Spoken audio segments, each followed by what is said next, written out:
Thanks for tuning in for another episode of our series of CIRP's mental health webinars. Enjoy and let us know your thoughts in the comments below. Hello everyone, and welcome to the Crowdcast webinar.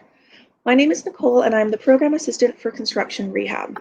I'll be running this webinar in the background, so let me just point out a few things to orientate everyone. On the screen is a little orientation to this platform. On the left is what the platform looks like on a laptop, and on the right is what it looks like on a mobile device. The first thing to notice is that there is a chat. On the laptop, you can simply type and press enter, while on the mobile version, you have to first tap the chat button and then type. Tapping the chat button again will minimize the chat. The next thing to notice is the Ask a Question button. On the mobile version, you may have to scroll to the right to see the Ask a Question button, depending on how large your screen is. Click or tap on the button and you can type in and ask a question. Please remember that the questions, like the chat, is public, so anything you say will be available to everyone. Because the questions are public, once questions are asked, you can also upvote and downvote questions that you would like answered. I will be monitoring the Ask a Question section, so vote for the questions you want answered. Lastly, there is a poll button. If you click on the poll button, you can see that there are a few polls already set up. There may be a few more set up throughout the Crowdcast. Once there is a poll, the presenters will ask you to vote. Again, on the mobile devices, you may have to scroll to the right to find the polls button. Click or tap on the button and you can vote in the polls. Once you've voted, click or tap the polls button again to close the poll. That's all for now. The presenters will be on screen in just a second.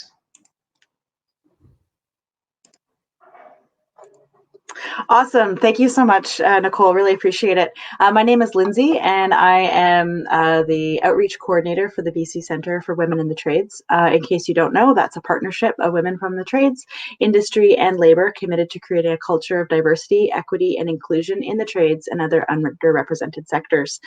And so we are here today partnering with CIRP. And Vicky, if you could let us know some more about CIRP. Hi, yes, my name's Vicky Waldron. I'm the Executive Director for Construction Rehab. We provide mental health and substance use services for members of the Organised Construction Union. Yeah, so we provide, we've been around for about 30 years. Anything to do with mental health, training, education, direct services, we offer those. Thanks, Vicky. I really appreciate it. So before we start, please let us know what both BCCWITT and CIRP can do to support you, our members in the trades, maintain positive mental health by answering the polls below. And also you can use the chat feature to send us your thoughts and comments and use the Ask a Question button to submit questions to us. So we are going to be talking today about loneliness, aloneness, and also forgotteness, which is a new word to me. So I'm excited personally about learning something about this. So Vicky, can you let us know what the difference is between these things and what is forgottenness? Absolutely. Now, the first thing I have to say is forgottenness isn't really a technical word. It's more a descriptor. So when we talk about loneliness, loneliness and aloneness as two things that are often talked about in almost interchangeably. When you hear people talking about loneliness, they'll talk about isolation, aloneness. Aloneness is isolation. They're actually two very distinct constructs. Loneliness is about the subjective experience of a person. Isolation is a physical experience. So isolation refers to those times when we are separate from people, when we take ourselves away from people. Loneliness is the emotional experience of being separated from people. It's about not being connected. It's not being connected to someone at an emotional level. So almost, and some people will describe this as being forgotten. You know, I'm not important to anybody. Nobody really thinks much about me. Nobody really cares about me. It's that subjective experience. It's an absence of a deep connection with other people. So it's very different to isolation. And the important thing about isolation and loneliness, especially when we're talking about COVID. We're often told now we have to isolate. And with that isolation, I often find when I'm reading things or I'm hearing things, people are talking about loneliness and isolation interchangeably, almost as if it's the same thing, but it's not. We are isolating, but we don't necessarily need to be lonely as a result. The other thing with loneliness, which is the key thing that we're really talking about today, is that loneliness as a construct, it's important to understand it. There's two types of loneliness. There's something that we call chronic loneliness, and there's something that we call acute loneliness. Loneliness in and of itself is actually, we believe, a primal drive. It's something that we are supposed to feel. It's a motivational drive. So we have things like hunger drives. These are designed to be something that keeps our species alive, keeps our species going. Motivational drives are similar to those. So drives that you will be familiar with are hunger drives, for example. Right, so we feel hungry and we're driven to eat, and that ensures the success of our species. Loneliness is actually one of those things. It's a motivational drive. It's a way for us to connect with other people so that we continue connecting with people, we continue the survival of our species. So it's actually an important part of our being as humans. It becomes problematic when you have chronic loneliness. Acute loneliness is very healthy. Chronic loneliness is actually detrimental to our health on a number of different levels. Chronic loneliness has a biological effect and it has a psychological effect on us, and both are quite detrimental rather. So making up other new words here, look. So we know that when you have chronic loneliness, there's an odds ratio for early death. People that have chronic isolation are 5% more likely to die earlier. They are 45% more likely to die earlier than other folk. Now, if we put that in comparison with some other early death ratios, we know that if people who live in areas that have high air pollution, they are 5% more likely to die earlier.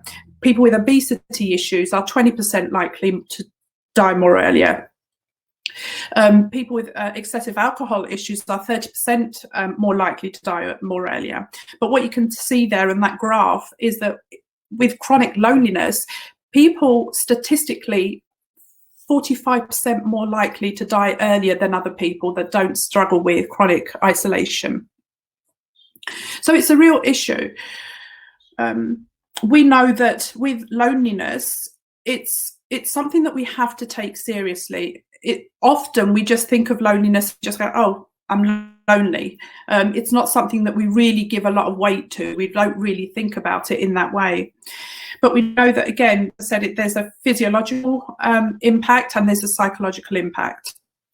So physically, we know that it's associated with increased obesity. It's increased with increased type 2 diabetes. It's correlated with increased immune deficiency syndromes. People with chronic loneliness are more likely to have arthritis. It really does compromise the immune system. And the reason for that is when you have chronic loneliness, there are stress chemicals that are released in the brain. And then you have this ongoing stress chemicals that are released over a long period of time. We also know that with loneliness, there's a psychological impact, a negative psychological impact. There's cognitive deficits that occur with chronic loneliness. So people that have chronic loneliness or experience chronic loneliness, they will have poor memory, they will have poorer executive functioning, they have poorer self-regulation. They'll also have with that poor self-regulation comes an increase in depressive symptoms, an increase in anxiety, an increase in mood destabilization.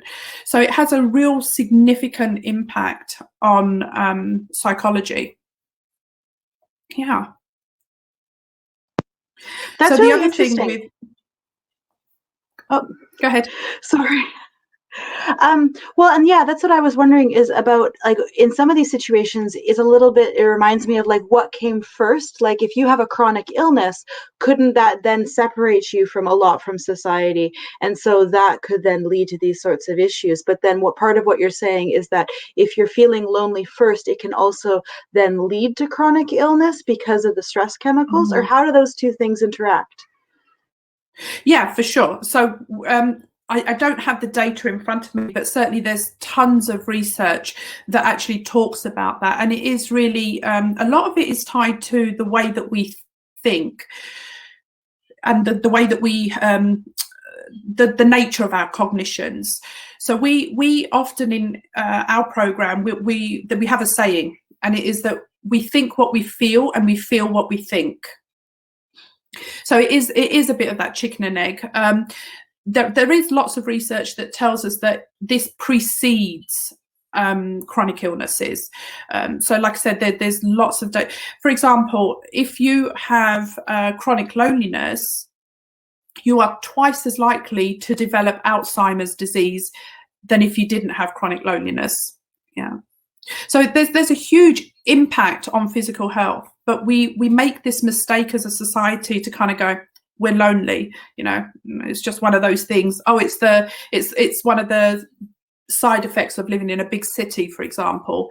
I mean, how many times have we read the paper and there's that headline that Vancouver, this lonely city? That really interests me as well, actually, because one of the other things we know about loneliness, and again, when I talk about loneliness, I'm always talking about chronic loneliness. We know that there's this thing called the loneliness contagion, and it's actually been validated in research. And what that talks about is this idea that loneliness spreads. It's almost infectious. So what happens is people that struggle with loneliness, their cognitions, their social cognitions are often quite negative. Their thoughts are really around the theme of being on high alert.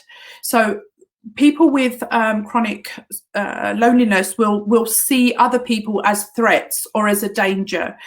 For example, that person, the way they talked to me was quite cruel, or that person was being a bit off with me. The thoughts tend to have that kind of flavour. So what happens is when people have those kind of emotions or those feelings, they tend to withdraw a bit. So they end up being on the peripheral of social connections. So all the social networks that they have, they end up moving towards the outside. So this impact of other people in your network, they also start to have those emotions, because as, say, for example, you started to pull back, I'd listen and go, oh, Lindsay's pulled back. And so what's going on with that? So maybe she doesn't like me so much. And so I start to pull back. And so there is this thing called the loneliness contagion, where people start to move to the peripheral parts of their social networks. So it does actually spread. Yeah, it sounds kind of contagious. I was wondering, some of the things that you're talking about there also remind me a lot of what I know about depression.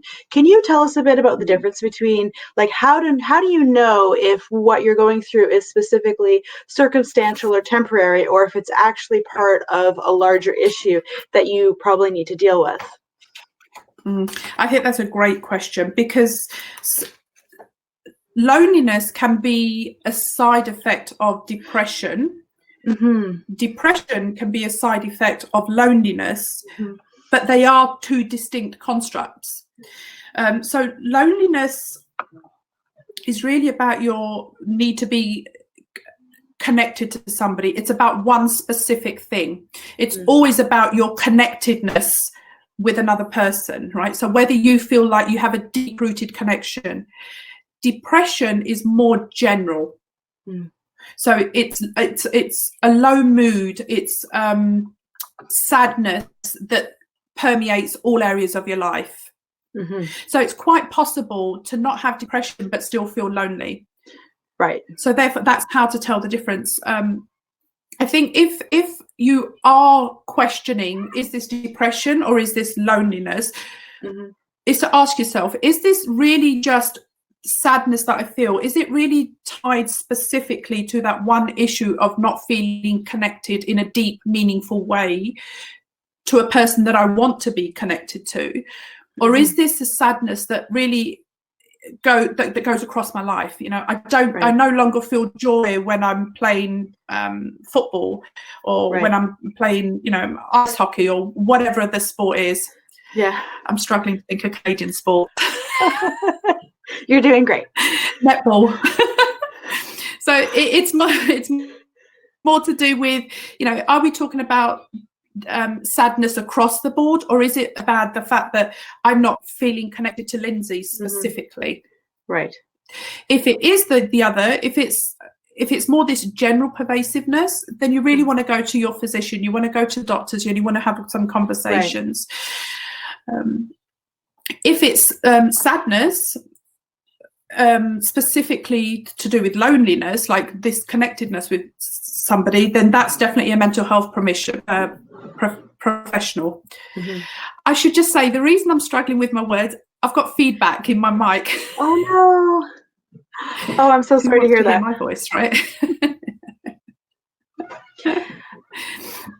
Well, and actually one of the things that I'm just thinking here is that one of the things you could do is, if you're not sure if it's depression or loneliness, is actually to take recommended steps to address the loneliness and then see how you feel after that. And if you're still dealing with the same sort of feelings, then maybe that's where you need to actually seek out the professional help and be like, hey, maybe I am depressed. Absolutely. It's not an easy thing to distinguish for yourself. It's easier for someone on the outside looking in. Yeah. But the one key difference, differential between the two is definitely, is my sadness located really around my connectedness with another person, a specific person? Right. Yeah. That's how to kind of really tell the difference. Well, part of my job as being the outreach coordinator for the BC Centre for Women in the Trades is that I have the privilege of speaking with tradeswomen all over the province on a regular basis, not only because they're my friends, but also because that's actually part of my job, is to connect with them and find out what's going on. And so even before COVID happened, there is a lot of things that I know that tradeswomen around the province do to connect and these are the sorts of steps that you are supposed to take to see if you can alleviate feelings of loneliness. So I just want to give you guys all some examples of things that I know that tradeswomen around this province are doing about loneliness. So one of the big things is volunteering, because when you give back, you not only do you make connections with people because they are feeling gratitude towards you, but it's a chance to boost your own self-confidence because you are getting a chance to use your skills. And so there's a few organizations that tradeswomen in particular love to volunteer with. The big one that I'm thinking of is Habitat for Humanity, because it's all over the world doing sorts of usually housing builds. The other one is in Victoria, where I'm located, but they're also going to be expanding to Vancouver, and that's Hero Work, and they do radical renovations for nonprofits. So they'll go and do a renovation on a food bank or some other sorts of a social service organization. And obviously, those two organizations are not currently doing builds just because of the pandemic. Another opportunity, though, that is just getting started right now is called BC211. And what that is it's a government program that matches seniors in your community who need support with non-medical essentials to volunteers in your community who are willing to help. So it's things like doing grocery runs or mowing the lawn or things like that. And so if you go to bc211.ca, you'll get the information about that. And that's an opportunity for you to get a chance to make that connection and give something so that you can feel like you are part of your community. Another thing that I know a lot of tradeswomen are doing right now is taking advantage of learning opportunities. Unfortunately, you can't just run out and take a class in Korean cooking at your local community center right now. But there are lots of learning opportunities available. If you have a library card, you can go to lynda.com and you can use your public library card to access that for free, and has tons of different courses. And also a lot of the trade schools and trades organizations in the unions are offering online courses for free, or at least at a very reduced rate, and they're opening them to people all over the province. So if that's something that you're interested in, you should honestly contact different, maybe this is a chance for you to advance your career.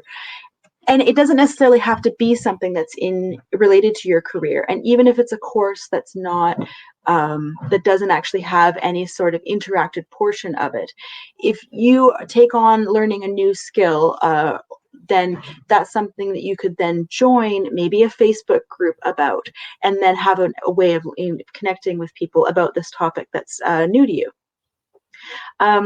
And another, so along that idea of joining a group, if you're on Facebook, we have amazing Facebook groups for tradeswomen in BC. There's a huge province-wide one called the BC Women in the Trades. And then there's regional groups as well. So there's Cariboo Women in the Trades, Northeast Women in the Trades, North Coast Women in the Trades. And so that's a chance to connect with people. Because that's where people are posting all sorts of things that happened to them that day, photos of their dogs, questions about tools, questions about skills, questions about what courses people are doing when they have free time because they've been laid off right now. And if you don't use Facebook, Instagram isn't necessarily quite so interactive necessarily, but if you know how to work the hashtags, it can be. So there's some really great, even just the hashtag tradeswomen, if you start looking at that on Instagram, and there's an amazing account called Tradeswomen of IG, and it kind of collects a lot of those together and gives you a real window into what women are doing, not just in BC, but around the world. And going back to that whole idea of caring for others, like if you're volunteering in your community, can give you a sense of purpose and connection. Pets and plants. Plants are, it sounds funny to think, oh, I feel lonely, so I should get a house plant. But just having a chance to show care to something can remind you that you need to care for yourself. And that, you know, if you're going to put all this energy into a dog or a cat or a fern, then maybe that's something that you should also do for yourself. And it's just a chance to take that little moment out of every day and be like, okay, so this matters. We matter. We are all living. And then, of course, I think those are great tips. Well, and actually there's a couple people that I know who've posted in different Facebook groups, tradeswomen who are volunteering in their communities on an informal basis to walk dogs, because a lot of people right now who are isolated and can't go out, it's actually a real struggle for them to walk their dog. And if you have a dog or not, this is a chance to do something really helpful for your neighbors and get a chance to connect with not just your neighbor, but also their dog. So that's something else that I know that tradeswomen are doing right now to try to alleviate that sense of loneliness. Yeah, and I think they're great, because that's exactly what we want to be doing, especially if loneliness isn't something that you struggle with chronically. It's not something that you've struggled with for a long time in your life, but suddenly because of COVID it's come about. That's a healthy loneliness, because it actually drives you to go and do some of those strategies that you were mentioning, which is great. If you struggled with loneliness on a chronic level, something that you've felt for a very long time, what I would suggest for something like that would be certainly some of the strategies that you've recommended, absolutely. But beyond that is to FaceTime somebody who's close to you, and really have deep, meaningful connections with those people, conversations with those people. In order to feel this emotional connection to another person, we actually need to be more vulnerable, which is something that people that with chronic loneliness struggle with. the social cognitions that they have, and then we know people with chronic loneliness struggle with, actually stops them from having those kind of conversations. So it becomes a self-fulfilling prophecy. So people that struggle with chronic loneliness actually have to practice being vulnerable, actually having those heart-to-heart conversations. And what happens is when you have that conversation with another person, and you're seen, and you feel seen, seen as in, you know, that person sees me, truly sees my heart, that is when you start to get that emotional connection with people. And so as that emotional connection increases, the loneliness decreases. Absolutely. So those Vicky. are some other strategies that we can add in as well. I'm wondering if we have any questions from the audience. There's a button across the bottom there, ask a question. We'd love to hear from you. Vicky, are there any other cognitive strategies that someone can use to manage their loneliness? So it depends on whether we're looking at short-term or long-term. So, sorry, acute or chronic, I should say. Lindsay came up with some fantastic ones for acute loneliness. And I think that question, one of the things that's really important to identify is whether we're talking about acute loneliness or chronic, because they're different interventions. Again, if you normally don't feel like this, but it's because of COVID you're feeling lonely, then definitely the strategies that Lindsay has recommended are perfect for that. If it's more of that chronic loneliness, and this is something that's happened that you felt for a while, the only real strategies there are available is to start challenging your thoughts. In order to challenge your thoughts, you have to start identifying your thoughts. So one of the things you can do is to start having a thought diary. Be very mindful and aware of the way that you're thinking and the flavour or the tone of the thoughts that you have. Like I said, with people that have chronic loneliness, their social cognitions are different to people that don't have chronic loneliness. So try to notice, you know, how many times a day are you thinking, oh, that person doesn't want to talk to me, or that person was off with me, or that person was, you know, X, whatever the thought is that's going through your mind. Try and be mindful of that and try and catch those thoughts. Write a thought journal. Have a look at the types of thoughts that you're having. And then what we want to do, what we do in counselling, what we do in therapy is something called reframing thoughts. And so you can either go get help from a counsellor to help you do that, or for yourself. What we want to do is challenge those thoughts. So if you have a thought, for example, if I thought that, you know, every time I speak to Lindsay, she always seems in a hurry to get away from me, like she's busy. She always wants to run away from me. Challenge that thought. Ask yourself, where's the evidence for that? You know, is it that she does run away? Is she often saying things she needs to leave? Or are there times when actually she talks to me for as long as I need to? So you want to start challenging those thoughts. Thanks, Vicky. That's definitely some of the strategies that we would use. We have a question from the audience.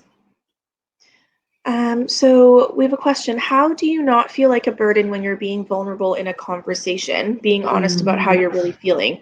There's always so much pressure to be positive about everything, count your blessings, look on the bright side, etc. That's a fantastic question. I have to tell you that this is something that women struggle with more than men. Chronic loneliness actually affects women to a greater degree than it does men.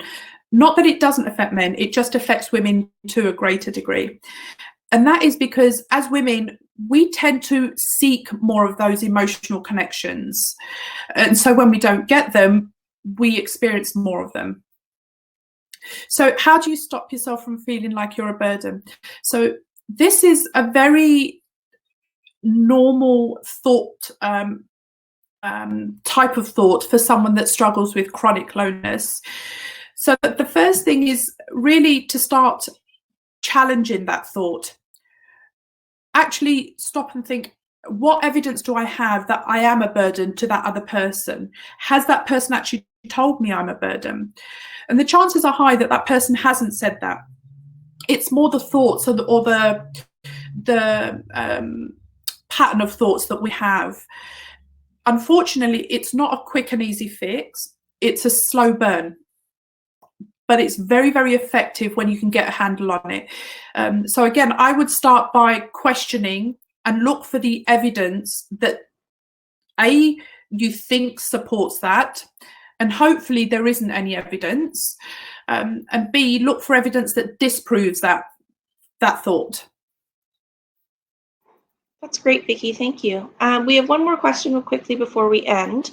Would you suggest any cognitive behavioral therapy strategies to deal with loneliness? Definitely. CBT is fantastic. Talk therapy can also help. But to be honest with you, thought challenging, sorry, I should say that's a term that we use, reframing cognitions, challenging belief structures, all of these things is something we do across the board in counselling.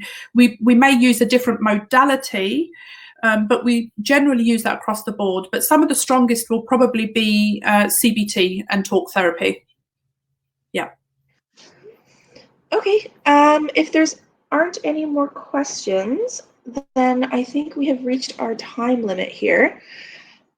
So I would just like to say thank you to Lindsay and Vicky for the conversation.